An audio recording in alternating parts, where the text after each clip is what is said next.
ဖိုင်လုံးနဲ့ဒီမှာတရားပြအေးဘူးလား အေးပါဘူးဗျာလေကောင်းနေတန်လာရှိဘူးမိုးဆက်ကောဘာလာလုပ်တော့စီပဲလာတာပါဗျာဒါနဲ့ဒီနေ့ဂီတာတီးတာအရန်တော်ရနော်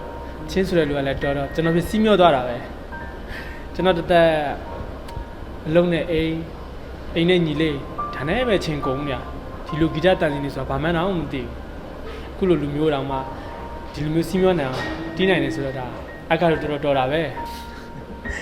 ဟုတ်တာဗျာမြောက်နေပြပါဘူးဂီတဆိုတာကျွန်တော်တော်ငယ်လေးကအဖော်လို့ဖြစ်နေပြီဗျာပြီးတော့မေကလည်းငယ်လေးကအမြဲပြီးရနိုတီးပြရလေပြီးတော့အမေကပြောဘူးတယ်ဂီတဆိုတာတဲ့ရင်းနှီးရလာတဲ့စကားတန်တွေကိုတန်စင်နေဖြစ်ပြောင်းလဲတီးခတ်ရတဲ့ရင်းနှီးခန်းစားချက်တွေနဲ့တူရဲ့အားကြောင့်မလို့ကျွန်တော်လည်းအမြဲတမ်းဂီတတန်စင်တွေဖန်တီးတိုင်းရင်းနှီးရလာတဲ့ခန်းစားချက်တွေနဲ့ပဲဖန်တီးဖြစ်တယ်အဲ့ဒီရင်းနှီးခန်းစားချက်တွေကိုမိုးဆက်ကြတော့ဖြစ်မှာပေါ့ဗျာ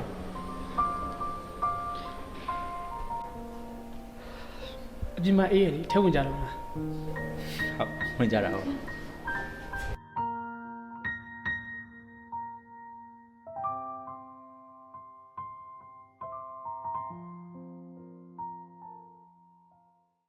လေးဘာလို့ပန်းရလဲ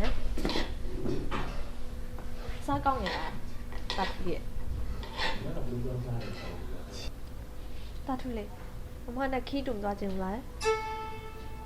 ဟိုမှာရုပ်တွေလည်းရှိတယ်ကားတွေလည်းအများကြီးရှိတယ်တစားခြင်းနဲ့မုံတွေလည်းအများကြီးဝယ်ကြည့်မှာနော်အဲ့ဆိုကိုကြီးမိုးဆက်တို့ပါမှာလားယင်အော်ကိုကြီးမိုးဆက်တို့ကမအားရနဲ့ဒီတစ်ခေါက်တော့မမနဲ့ပဲအတူသွားရအောင်လေအဲ့ဆိုမုတ်တွေအများကြီးဝယ်ကြွေးရမှာနော်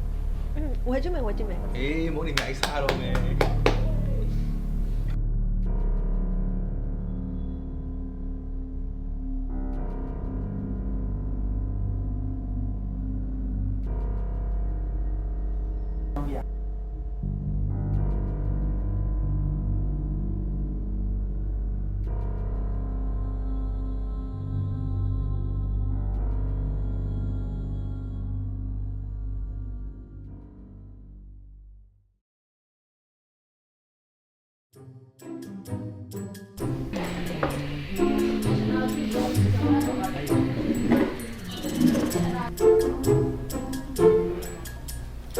ဟေးငါတို့လာပါအောင်ကွာဘာတွေအဲ့လောက်ပြောနေရလဲဒ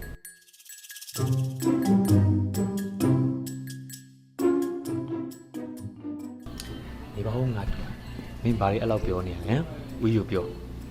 ကျွန်တော်ပုံမှန်ပဲလှုပ်လို့နေရပါဗျာဦးလေးကလည်းဘာမှမပြောပါဘူးငါတို့ရာဦးကြီးကမင်းငယ်ငယ်လေးကနေကကြည့်ရှုဆောင်ရှောက်လာတာဟမ်မင်းဒီလိုပြုံးနေတယ်ဦးတခါမှမမြင်ဘူးဦးမှန်မှန်ပြောဟာဗျာဘာမှမဟုတ်ပါဘူးဗျာဦးလေးကလည်းငါ့ကိုမလိန်စမ်းပါနဲ့ငါတူရဦးကြီးကငါတူပြောတာတွေ့လို့မေးတာပါကွာဟုတ်တယ်ဗျလေသိလားကျွန်တော်ညီကိုညအတွက်မနက်ခင်း၄အောင်လေးလို့ပဲလမ်းပြပြီးတယ်မင်းလေးချက်တွေဖန်တီးပြီးတယ်ပြီးတော့ညီထွေးတယ်ဗျာဦးတသက်တော့ဟေးငါတူအခုလိုပြောတာဒီတခါပဲမြင်မှုသေးတယ်ဟမ်ဟာဗျာကျွန်တော်လှုပ်တော့မယ်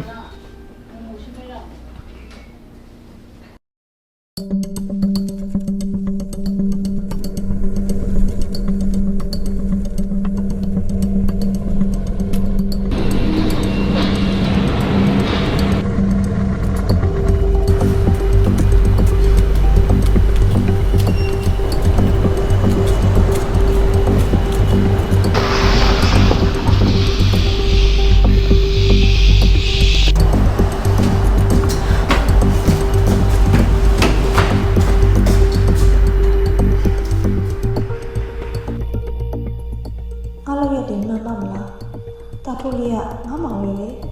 မိုးဆက်ထိသွားရင်ငါဘလို့ကြောင်းပြရအောင်ဟိုကြားပါတယ်ဖြစ်ချင်တာဖြစ်နောက်ပြဿနာနောက်ပါရှိ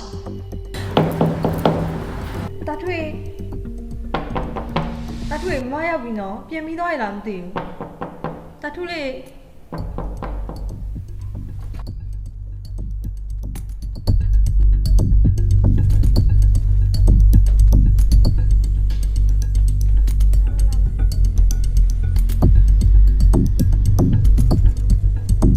ဟိုရလို့ရှင်တသားဆော့တဲ့ကားကြီးလေ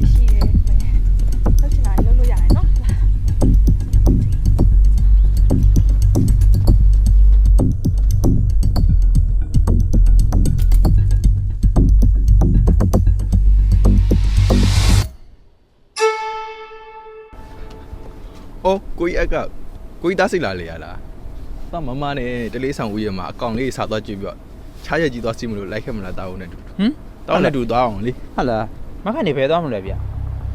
တာထုလေးနဲ့မလဲရကြလို့လေတလိဆိုင်လိုက်ဖို့မလို့ပါ မိုးဆက်လည်းမနေ့ကကျွန်တော်ဘာမှမပြောထားပါဘူးဟိုအပြင်းနေမဲ့ဆိုတော့မိုးဆက်သိလား ငါမောင်နဲ့ငါသွားနင်းနဲ့ပါဆိုင်လို့လဲနင်းစစ်လာမင်းမြန်လာနဲ့ဖက်ဖက်နောက်ကြတော့မယ် နင်းမခန့်နဲ့ကျွန်တော်မိုးဆက်ကိုဖုံးဆက်မှာနော်ကျွန်တော်မလိမ့်ပါနဲ့တာထုကိုပဲခေါ်သွားမှာလေ အာမိုးဆက်ကိုဖုံးဆက်ပါနဲ့ကွယ်အမလည်းကြံရများလို့ပါမနေ့ကကိုတောင်းလေးကဖုံးဆက်လာတယ်ဒီလိုအက ဟေးကျွန်တော်တို့ကုန်ပြီ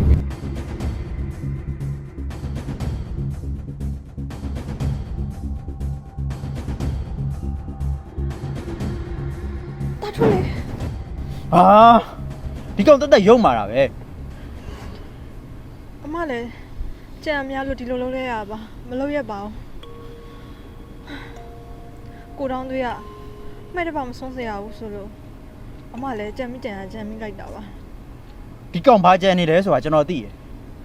ဒီကိစ္စကတာထုကိုမဟုတ်ဘူးဒီကောင်ပြစ်မှတ်ထားတာကျွန်တော်ကိုဗျ ဟမ်ဘလို့ ဟုတ်တယ်အားကြောင့်မို့ဒီကိစ္စကိုကျွန်တော်ကိုလွှဲထားလိုက်ပြီးတော့တာထုကိုလည်းကျွန်တော်နဲ့ထည့်ပေးလိုက်ပါမခိုင်လေးကတော့အရင်ပြန်နှင်းလိုက်ဒီကိစ္စကိုကျွန်တော်ဖြေရှင်းလိုက်မယ် အကူပါရဲ့အခါရဲ့အမကိုကူညီပါနော် ရပါတယ်စိတ်မပူပါနဲ့အမဆိုင်ကိုပြန်နှင်းလိုက်တော့ကျွန်တော်တို့သွားလိုက်အောင်တာထုလိုက်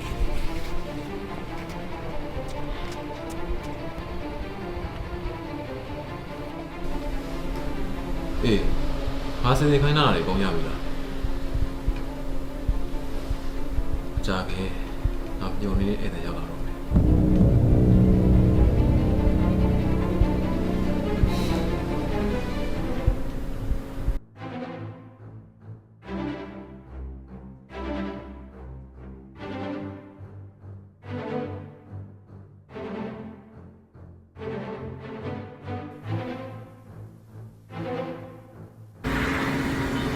ရှောက်လာပြီလားငါမင်းမလာမအောင်စိုးရင်ညာကွာ မင်းပါတော့ဘယ်နဲ့လိုလုပ်နေဆိုငါသိရင်တော့ထားမယ်မင်းတို့ရဲ့တဲ့အခုချက်ချင်းရတိုင်းရလိုက် ။ဘာလို့လောနေရလဲကွာ။ထိုင်မအောင်ကိုကိုရကိုညီကိုလွမ်းတယ်ကြစေဟုတ် ဘာမှရှေ့ဝေးပြောကြရရှိမင်းကငါ့ဘွားတစ်ခုတော့လမ်းတော့လျှောက်လေအားမရလို့အခုဘာပြမှမရှိရင်မိသားစုကလည်းဒုက္ခပဲမင်းတို့ရဲ့တဲ့တိတ်ကိုခလေးစမ်းမင်းယောက်ျားမဟုတ်ဘူးမင်းပြမကမှာဆိုရင်ငါ့ကိုလုပ်လေ ခွေးပါစကနတ်စကားကြီးထွက်နေပါလားကွာမင်းတို့မင်းငယ်သားငါ့ကိုလူကျုံနေလားတင်ပြနေတိတ်ရှိချင်တာပဲဒီမှာကမင်းမေကြောင့်ငါရဲ့ဒီကြီးငါ့အမျိုးဆွတ်ပစ်ခဲ့အေးငါရဲ့သမားတရားကောင်းတဲ့အမေကအဲဒီစိတ်ကြောင့်နေပဲမစားနိုင်မတောင်းနိုင်နဲ့တရားတဲ့ထီးချင်ဆုံးမသားပဲအဲ့ဒါလည်းမေ့နေပြီလားဟမ် အဲ့ဒီကိစ္စရဲ့ကြောင့်မင်းငါနဲ့ငါအမေပေါ်မှာမကြေးအေးပေးနိုင်တာငုံပြီးတာငါနားလည်ပြီးလို့ရတယ်အဲ့ဒါကြောင့်လေငါမိတယ်ကိုယ့်အပြစ်ကိုတီးပြီးတာငါပေါင်နဲ့ဝင်သွားပြီလေငါလည်းမင်းနဲ့ဝေးရမှာနေပေးခဲ့တာပဲမင်းငါစီကိုဒီချက်ပုတ်ပြီးခါလုံးစင်သေးသေးရလဲပေါ့ ဘာထက်လို့ရှင်သေးဟုတ်လားမင်းအခုရပါဒီကြောင်ကြီးတဲ့ညီကောင်များကြောင့်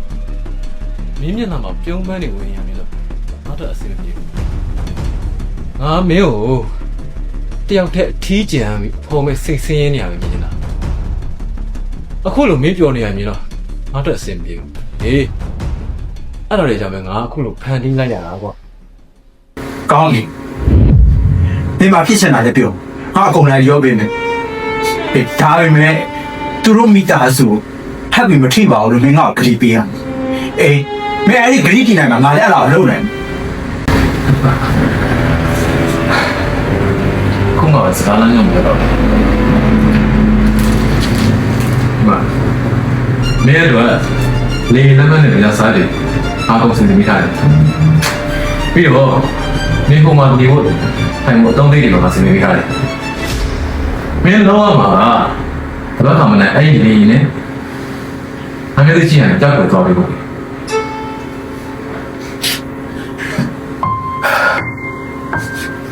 ကောင်းပြီခင်ဗျားလည်းဂတိတည်ပါစေ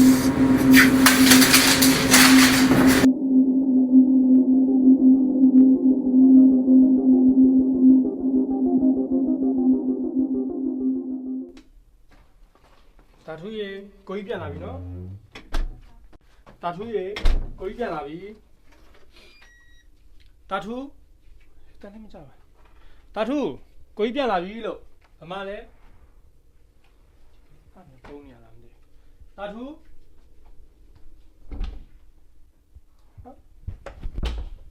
တာထူး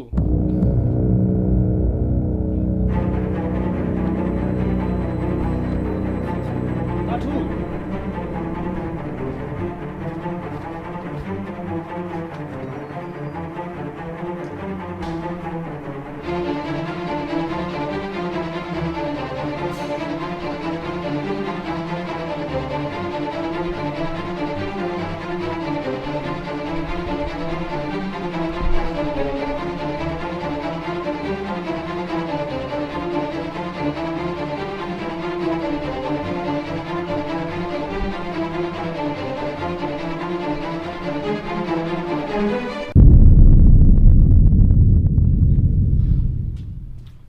တာထူးဘယ်လျှောက်သွားနေရလဲ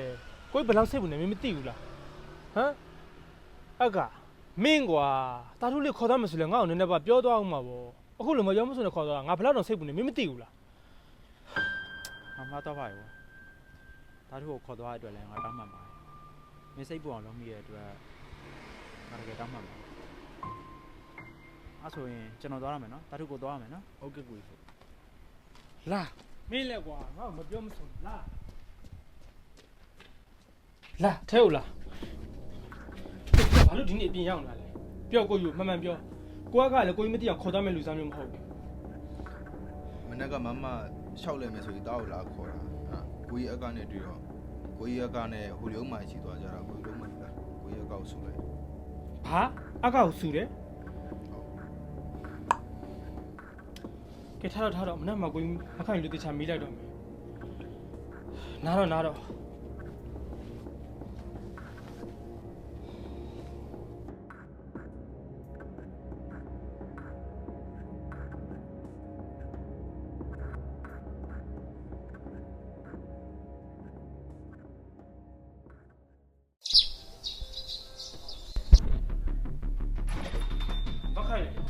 မခိုင်လေ ဟဲ့ဘာတွေအော်ကြီးဖြစ်နေကြရလဲမိုးဆက်ပြောဘာကိစ္စရှိလို့အဲ့လောက်ထိအရေးကြီးခေါ်နေရလဲ မနေ့ကဘာကိစ္စကြောင့်တာထူးလေးကိုပြင်ခေါ်ထုတ်သွားတယ်ပြီးတော့အခါနဲ့ထောင်းသူတို့တွေ့ကြရဲဆိုဘာကြီးလဲကျွန်တော်အမှန်တိုင်းပြောတော့ကျွန်တော်ဟိုကောင်ထောင်းသူစီတွားပြီးတော့ပွဲသွားမကြမ်းချင်ဘူးဟောမေးတယ်အကိစ္စကိုကျွန်တော်ရှင်းရတယ်မှန်လိုက်တယ်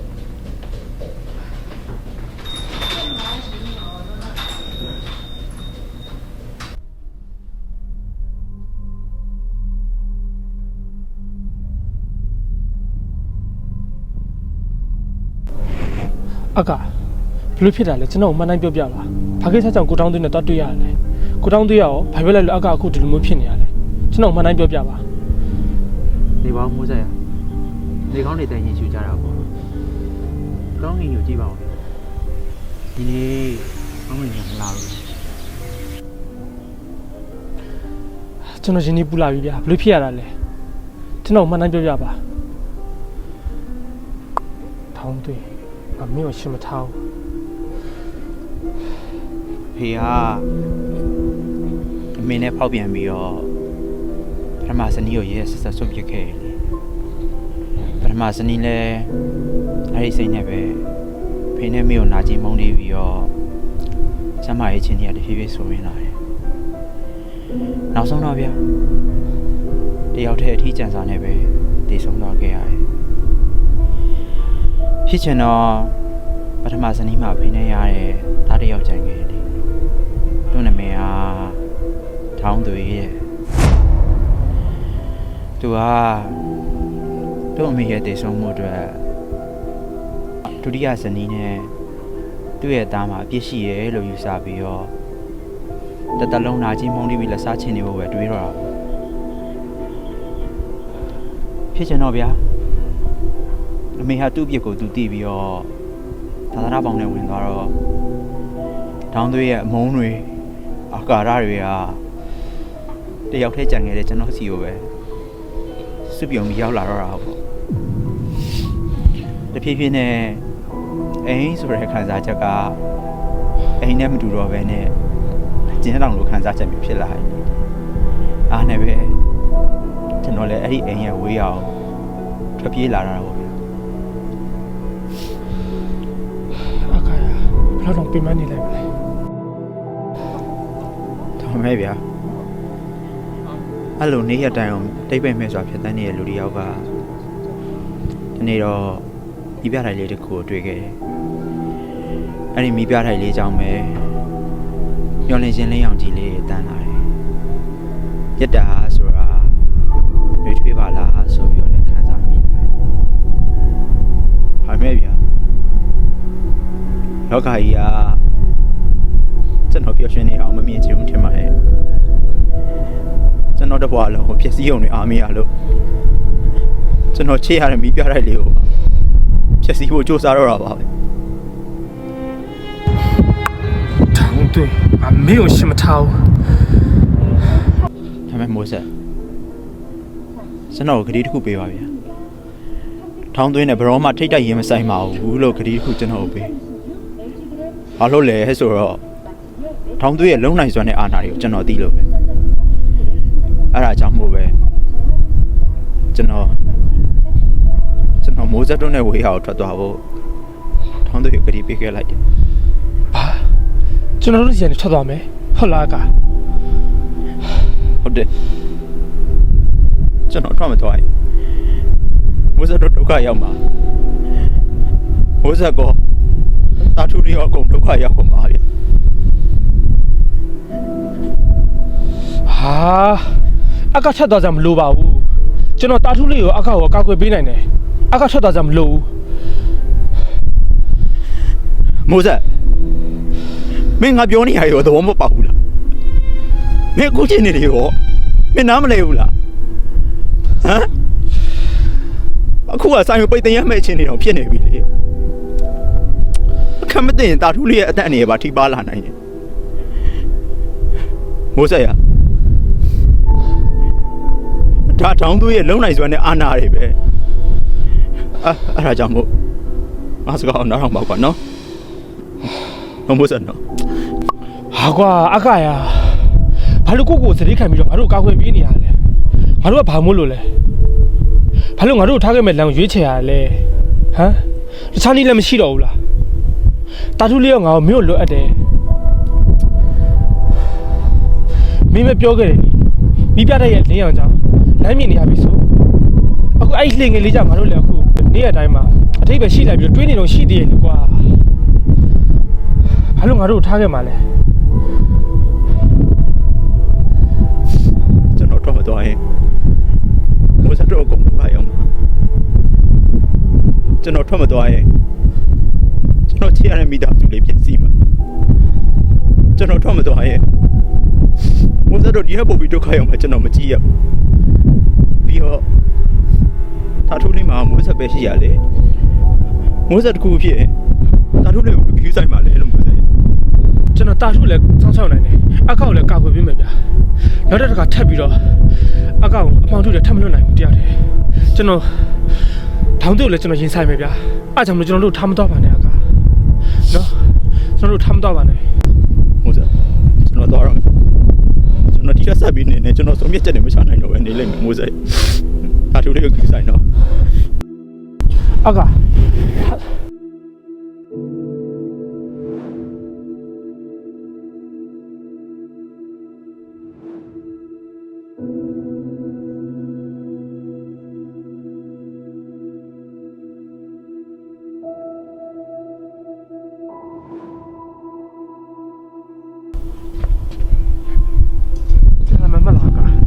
ကျွန်တော်တို့စီပြန်လာမှာမလား ကျွန်တော်မိုးဆက်ထွန်းနဲ့အနည်းဆုံးမှရှိနေ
ဖြစ်မှဖြစ်ရတယ်ငါတူရဲ့တဲလဲစိတ်ထားလာတယ်ကလေး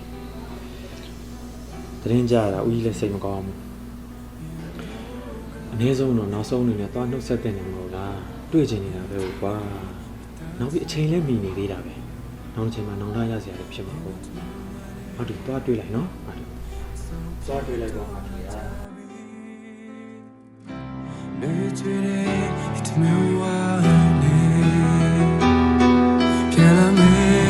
有灵情呢。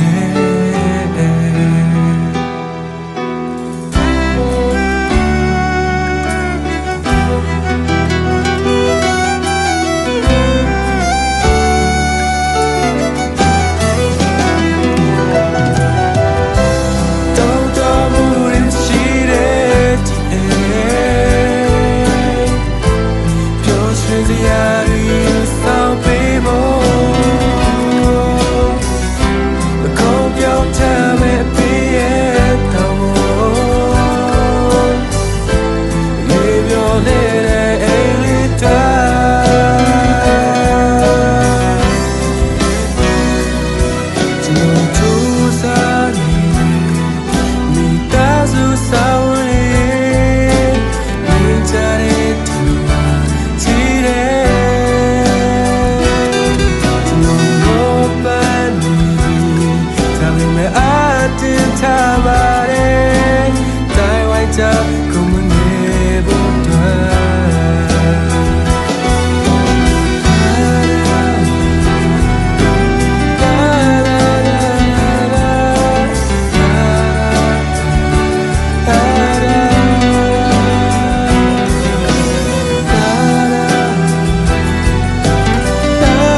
ဆိုတဲ့ပင်လယ်ပြင်ကြီးတွေကိုဥတီရှင်မရှိလွတ်မြောက်နေတဲ့အချိန်မှာမိဖုရားတိုင်းလေးလိုလမ်းပြပေးနိုင်ပြီးတော့ခွန်လုံးဝေးပေးနိုင်တဲ့လူတစ်ယောက်ကတခါတလေလမ်းမဝေးကျွန်တော်တို့ဘဝတွေကိုဝင်လာတတ်တယ်သူရဲ့ကျေးဇူးကြောင့်ကျွန်တော်တို့တွေရှင်တွေလုံခြုံမှုတွေမေတ္တာတရားတွေဘဝရဲ့လမ်းမတွေကိုတည်ခွင့်ရခဲ့တယ်ကျွန်တော်တို့ကတော့ခဏသားလေးပဲဆိုရင်တော့မှအခုလိုခိုးလုံးဝင်ပေးခဲ့တဲ့မိဖုရားတိုက်ကလေးကိုအမြဲတမ်းထားရတဲ့ကျေးဇူးတင်နေပါပါညလေးလို့နေတဲ့တွေ့ချင်တဲ့ဒီလေးဟာရှိဖို့လို့တော့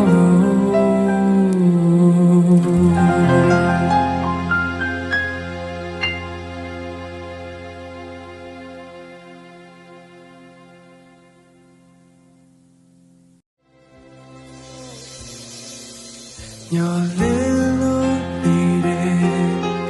တွေ့ချင်တဲ့ဒီလေးဟာရှိဖို့